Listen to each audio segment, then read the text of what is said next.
merong isang beses na pumunta sila na hindi sila nagsabi sa pamilya man na nandoon sa Hague o sa defense team. Nalaman ko na lang siya noong merong report na binigay sa Office of the President. Was there offense taken on your part? No? Yes, ma'am. Oo. Kasi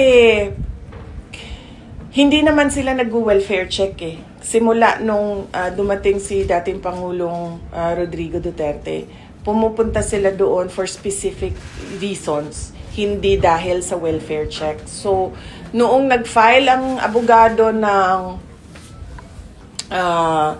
indefinite adjournment noong proceedings, suddenly meron ng welfare check na ginawa yung officials ng embassy.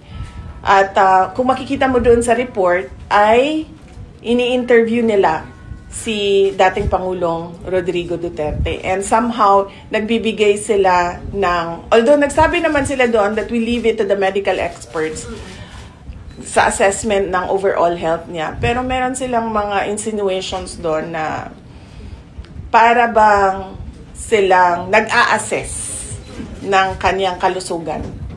And you see malice in that? Of course, yes. I see malice in that. Number one, they never did a welfare check. Number two, they did not coordinate with the defense team. They did not inform the defense team or the family members who are at that time in The Hague.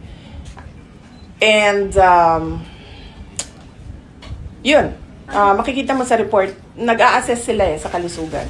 Ma'am, but ICC said it has to have a consent of the detainee daw for them to allow any representative from the government. So we would like to assume, based on their statement, PR already allowed it. Well, hindi ko na tinanong si Pangulong Duterte kasi ayaw ko na siya ma-stress at ma-distress sa mga nangyari.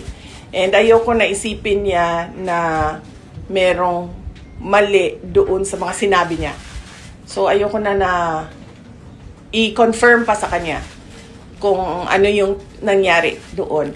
The confirmation of the reports that I got a copy of, enough na yon para sa akin na sabihin na hindi maganda yung kanilang motibo sa pagpunta doon.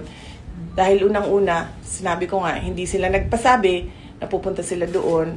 At nangyari lang yon noong nangyari lang itong welfare check na ito noong merong